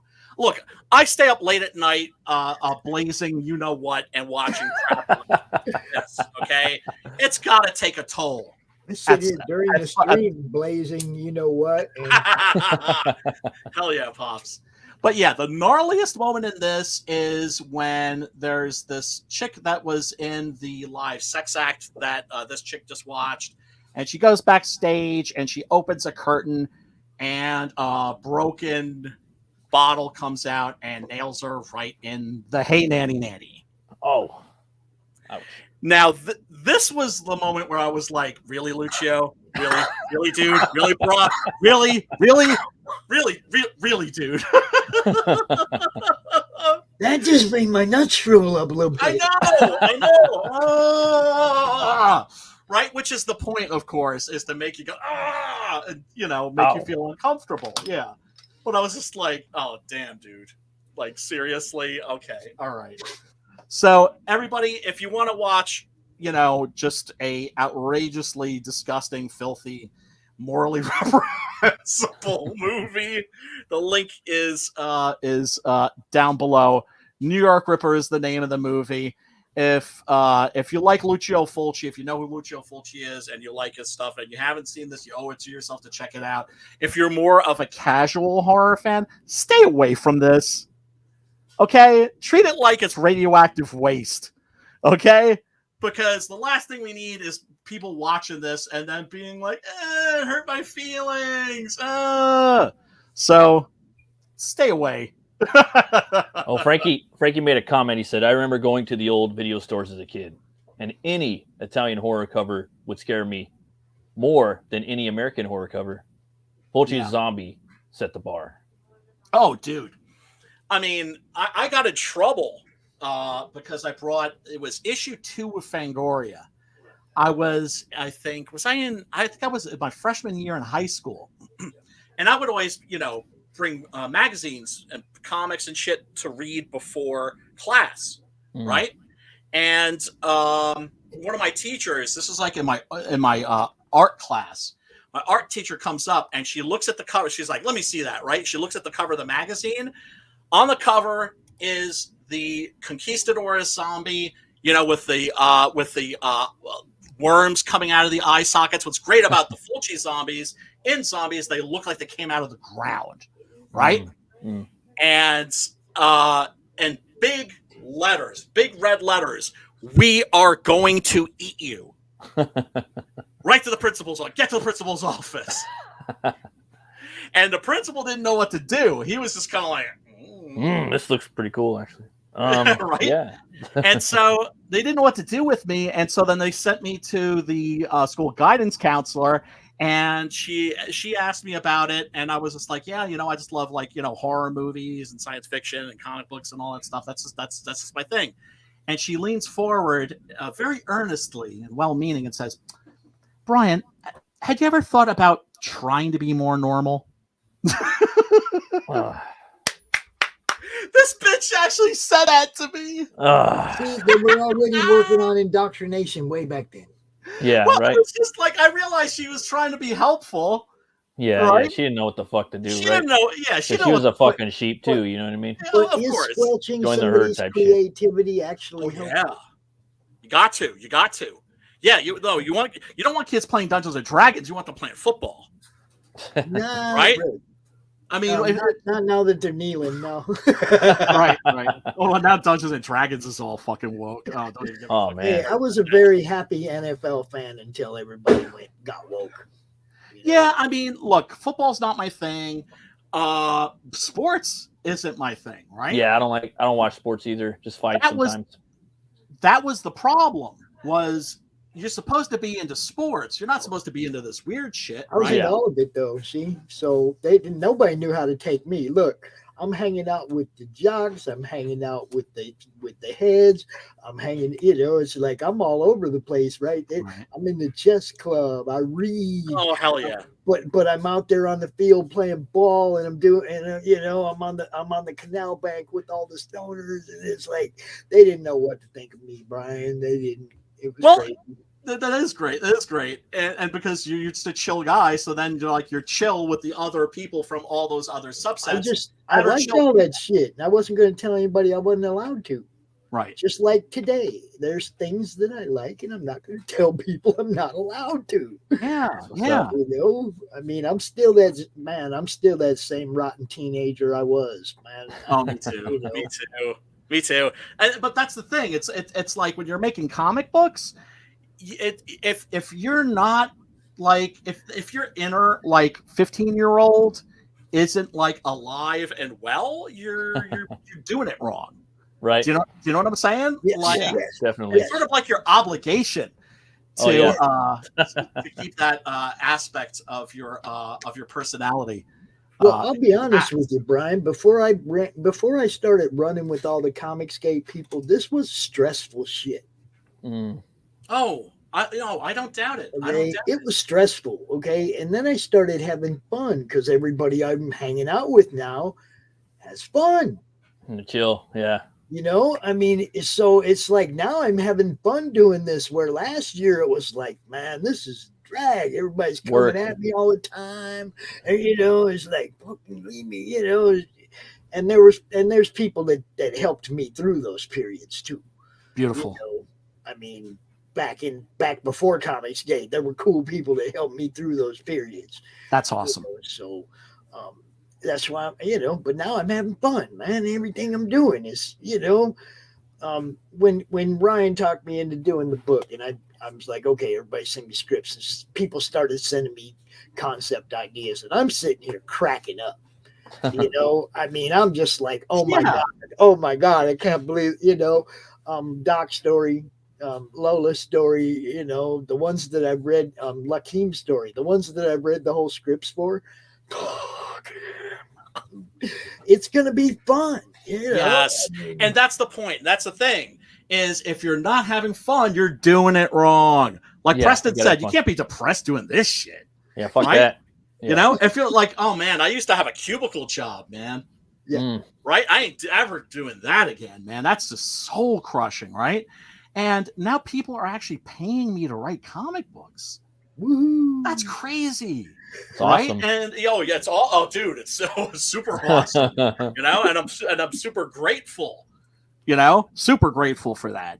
See, and it's just weird because for me, none of this 2 years ago, if you'd have said, Pops, this thing's gonna blow up on you, and 2 years from now you're gonna have, this thing's still gonna be going and you're rolling. And I'm like, 2 years from now, it's like, yeah, we're gonna do this for a couple months till the cons come back.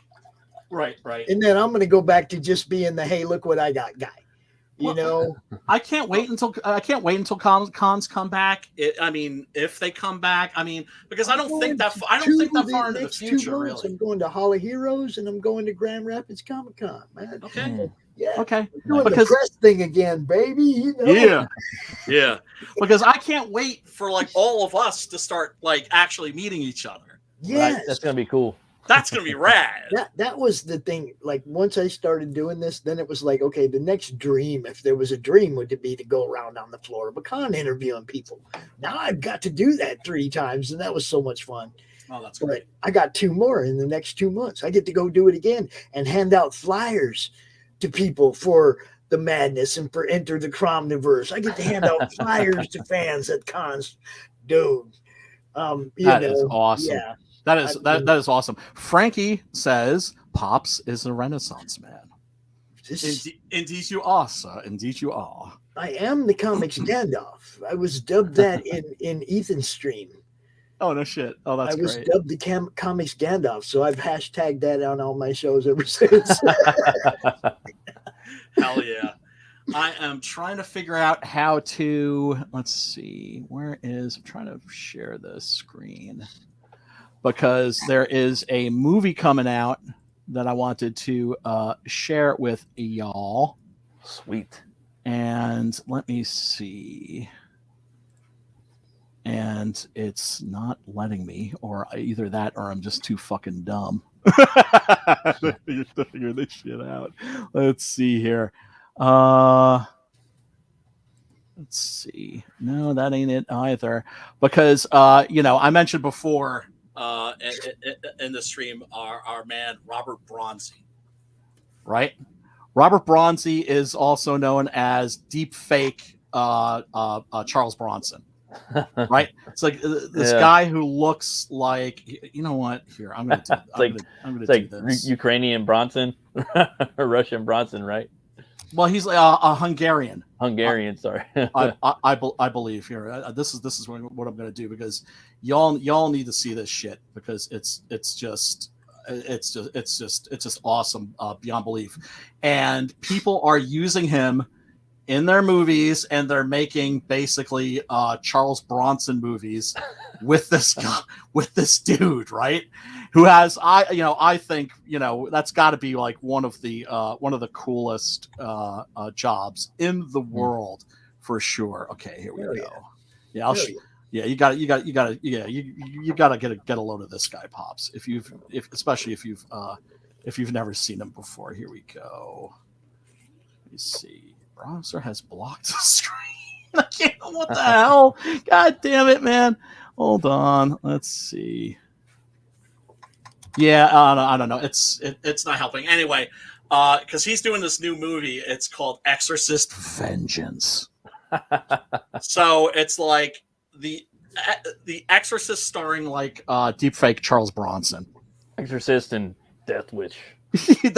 In fact, he packs heat, and it opens up with him like sorting some like street toughs out. And Time to exercise the demons. Yup. Oh man, yeah. Frankie says I've seen that guy. They dub him in most of his films. Mm-hmm. They've stopped. Like evidently he's like learned English. and so he's using his own voice now. But yeah, I wish I could share that. But I'm a little bit of a Luddite, folks. So you're gonna have to forgive me for that. So anyway, what should we watch next week? What do you think? You got any ideas on the top of your head? Off the top of my head, is there anything that you've been wanting to see that you haven't seen? You know the movie that got me when I was young? Yeah. The one that got me? Yeah. The original Last House on the Left. I've seen the remake. I haven't seen that's the West. No, Wait, you know what? I might have remake. seen that. No, I might have seen that. The remake. I'm telling you, Fuck as the a remake. I've seen them kid both. in the 70s. Yeah, I think I've seen that. That one. was I think it was the 70s when that came out. Wes Craven, right? That was some scary fucking shit, man. Yeah. And it's a movie that every time I have seen it, it leaves me just feeling kind of emotionally spent and, Yes. and devastated. Yes, you get It's drawn so into nihilistic. this shit, man. You get pulled in. It's crazy. And That's the one out of all the movies from my childhood, man. If you tell me pick a movie from a genre, which one, I'm gonna be like, oh, horror movie. Oh yeah, hands down that one. That one got me. You know, it's interesting because it was made by Wes Craven. It's his first movie, right? And he says we were all stoned when they made it, right? I was And- stoned the first time I seen it There on you the big go. screen, you know. Oh, that must have been a bad high.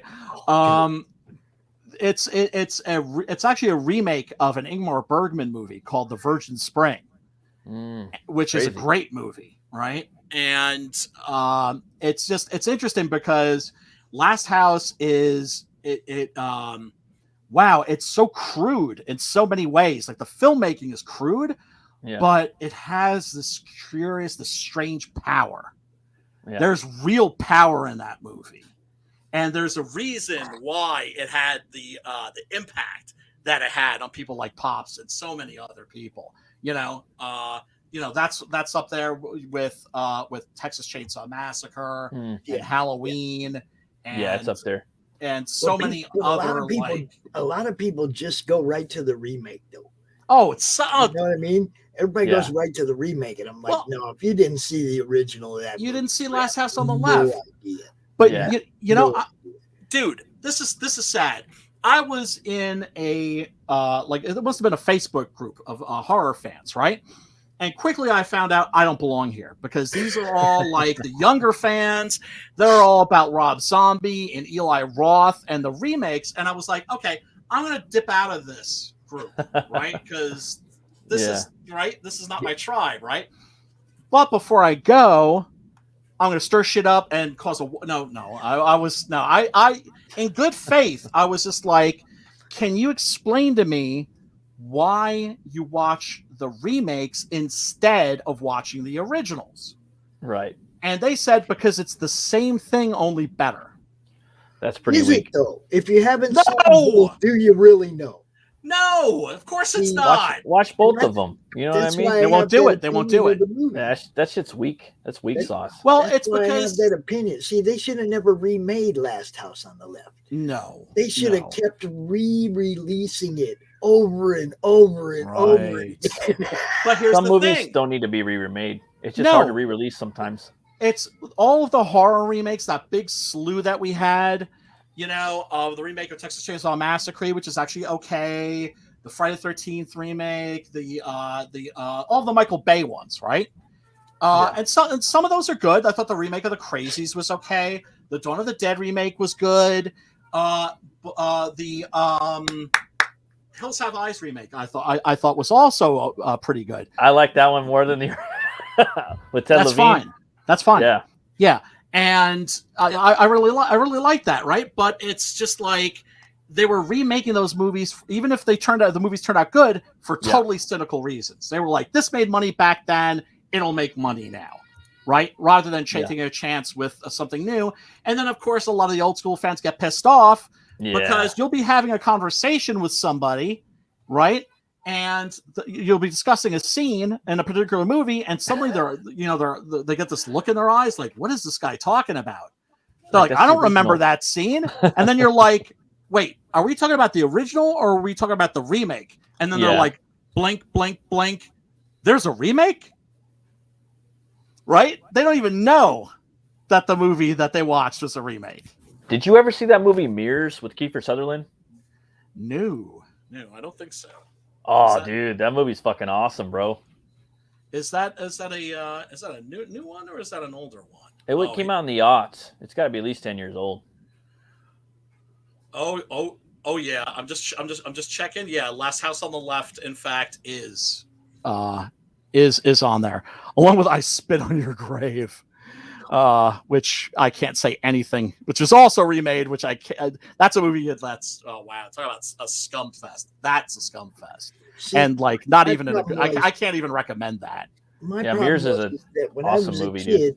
I hung out with dudes that laughed at horror movies. Yeah, it's fine. I mean, we'd go to the theater and they would be all stoned and just be cracking up about everything. I'd be like, oh. Oh, yeah. Depends on how stoned you are, or sometimes I would get into the movie and they would be Yeah. looking for shit to laugh at. Right. It was And- two different ways to look at it. It's like wrestling. Like some people watch wrestling and they love wrestling. To me, it's the 60 Stooges. I watch it for the slapstick comedy. For the time when the guy swings at dude, totally misses him, but he flies over the ropes anyway. Yeah. That's what I watch for because it's performance art and they still have to Yeah. It is. be And in character and do what they're supposed to do. You athleticism. know, and it's like they're, in my opinion, they are the great American entertainers. yeah, I mean, Because it's it's like being a circus performer, Everything. a improv actor, an Everything. athlete, everything. All in one. and you right? gotta be able to follow the script and sell when you're a loser or sell when Yes. you know when you're a heel. You gotta sell that. Yes. And it's a soap Okay, opera. when you- And it's a you Where know, they soap when you're opera. taking They gotta do that big shit. fake shot. You Yeah. gotta sell it like Right. it's a big shot. But here's You the know? thing. It's the same thing with horror movies. Can you suspend disbelief, right? Now, that's always been easy for me because I grew up watching movies like King Kong, for instance. And King Kong was very real to me. He's still very real to me. Right? There should be one of him up on the Empire State Building. Yeah, what the fuck, man? There should be a big Godzilla that looks like it's about to stomp Tokyo, and there should be a big King Kong welded to the top of the Empire Yeah. State Building. There should be. Right? And I think the younger audience, they have trouble with that. Like a lot of them, they can't even watch non-found footage movies. Yeah, they have no patience either. No They're just- patience. They can't suspend their disbelief. Instant They turn on a gratification movie. world. It's like made in the 70s. They can't relate to it because it's from a different time. It's set in a different time. They can't relate to it. it's an instant gratification world now too. Well, yeah. Everybody that's- wants their pleasure right now. Nobody wants to wait 3 months for a book to come out. Right. Or would you rather wait like 15 minutes for like a great hamburger, or would you rather have a really shitty one? I'm trying now? to teach people patience right now. It's like, look, y'all got to have patience. The longer you have to wait for something that you really want, the slower time goes. I'm telling you, it slows time down for us old people. That's why we always look forward to that stuff, man. Yeah, man. Yeah. Going No, to it's the true. comic book store and just grabbing them and coming home, Yeah. instant gratification, right? Yep. Waiting for something that somebody's putting their heart and soul in to give to you in a few months when they're done. That's what it's about. Oh, I just put in the orders for 6 Gun number 8. Ooh, So, see, I yeah. got one of them Preston covers coming. Yes. Oh yeah, that I haven't put in the order for yet because I have to Figure out how to format his wraparound cover. I hit Preston up. I'm just like, dude, like how do I what do I do with this thing again? He's like, damned if I know. But the guys at The guy used Greco, and they're always really easy to get on the phone. They answer Right. emails like that and everything. So I'm just gonna hit them up and be like, what do I do with this thing? Well, But that's gonna I'm look sure beautiful. they've printed enough wraparound covers to know, Oh sure. you Yeah, know. Yeah. My only problem is putting staples in Preston's artwork. I know. That's gonna hurt. But oh man, and Preston did such a beautiful job. On I the new know. 6 That's why I Gun. ordered that cover. Look, Oh I told man. everybody there's very few artists that I will buy a book just because their art's on the cover. And I'm not saying I bought your book just because Preston's art on the cover. That would hurt my This is feelings. going to be though. my first dip into 6 Gun. Oh, you don't have the previous issues. No, dude, I'm a broke Oh, ass. dude, I'm gonna hook you up, brother. I'm gonna hook you up, brother, man. I got this little windfall recently, a small little windfall, and I went immediately to paying for an ad for the book, printing up some flyers, paying my StreamYard, paying my phone bill, and I backed a couple books because that's what I'm supposed to do, when I can. And yeah, Smokes the Fox, I jumped on that one right away, No, it's Mike Barron too. Yeah. Dude's a legend. Also, a very big 6 Gun Gorilla fan. Yes. So- They're over there on RJ stream right now. Oh, nice. Justin, Nice. Mike Barron, RJ, And he got those Zivius- resentment bucks. Zivius, is that how you say it? He said resentment book. Yeah, For the because he got banned from Reddit, right? Which is another thing Mike and I have in common, right? Dude, He goes banned from Reddit because of a thin blue line, and like this goes instantly. farther back than that, Brian. This goes farther back than when Right, I right, met right. Mike. I met Mike back like a long time ago, CromCon 2 or something. He Right. was like, he's been a fixture in CromCon forever, right? Yeah. Florida Man Yep. got banned on Reddit because Chris Braley was running the campaign and he was comic gay friendly. And Yep. that obviously the Love Chris. other half of the broken bleeding cool, right? Yep. Chris is a friend of mine. Okay. Yeah, I love that So dude. I find out that they banned Mike's book, and I'm like, Mike's a friend of mine. No, you don't get to do that to my friend. So I started just plastering Florida Man all over Facebook. I didn't give a fuck. I had a group that they couldn't really come into the group and say I couldn't do this. I wasn't, the ads weren't getting there, but my posts, my shares, my retweets, all that, I was all over it. I took Mike on shows from the other people that I knew, Indie Bolt. I was like, you got to go on this show. You got to go on this show. We got to go tell everybody, man, fuck cancel culture. I was, just like, it drove me over the edge. And that was when I started looking at Comicsgate going, I get it now.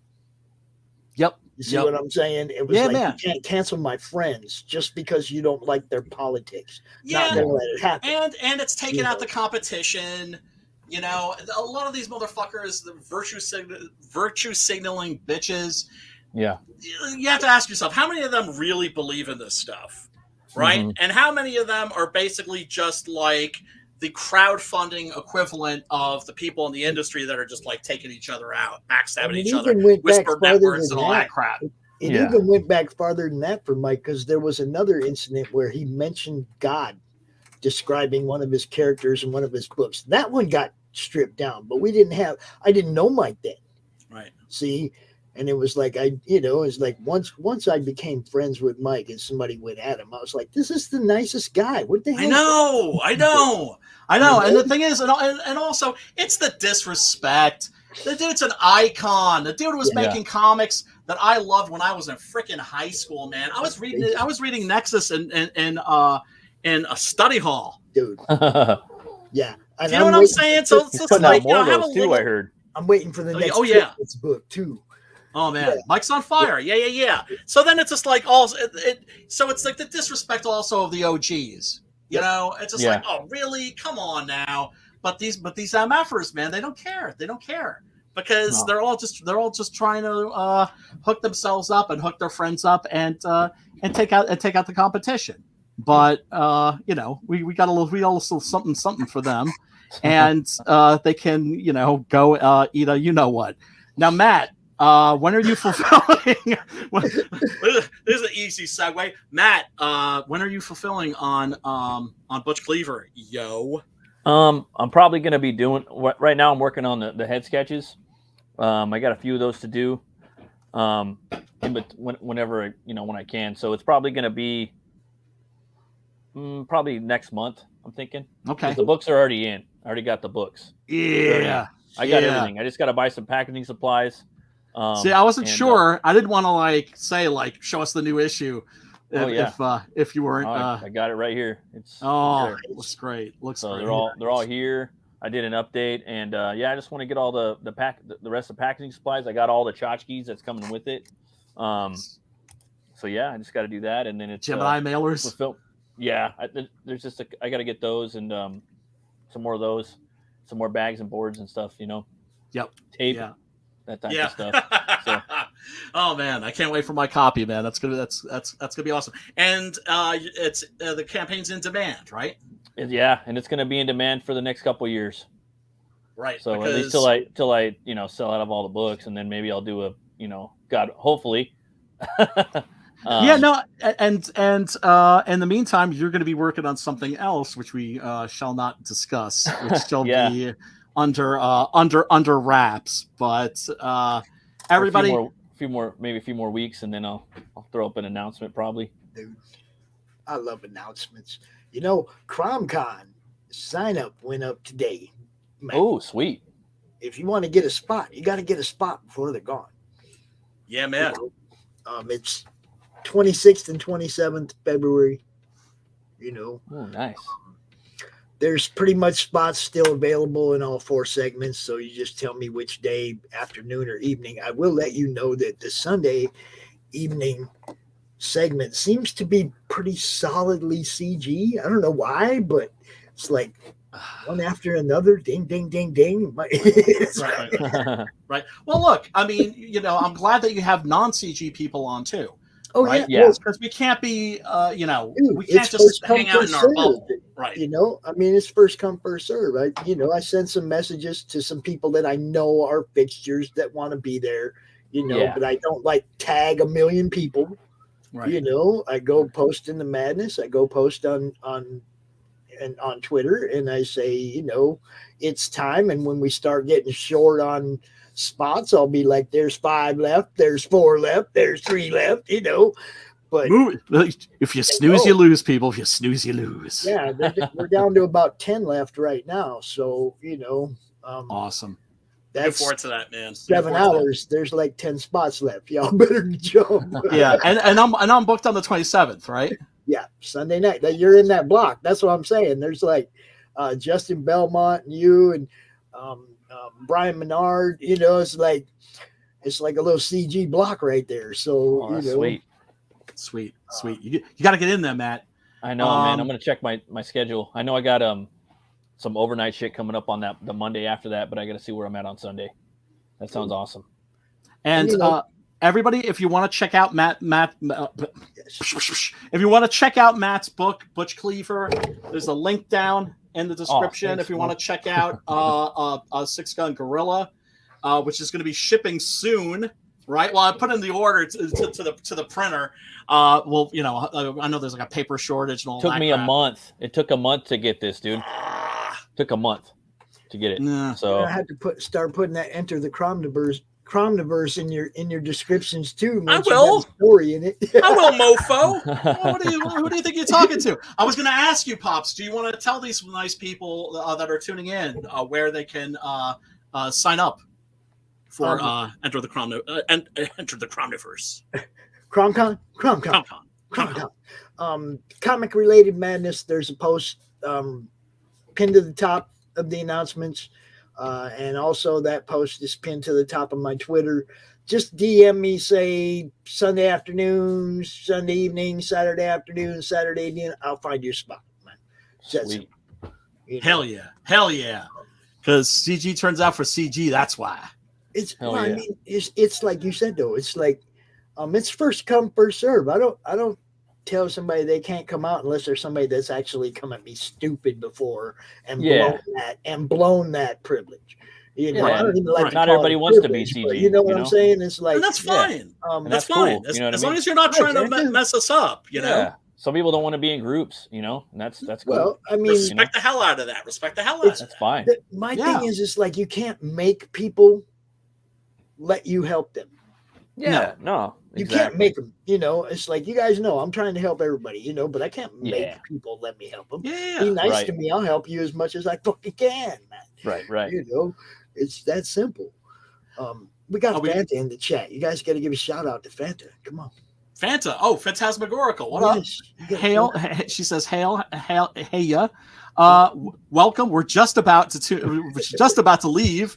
But thank you for showing up, and thank you to everybody in the chat who showed up. We appreciate you.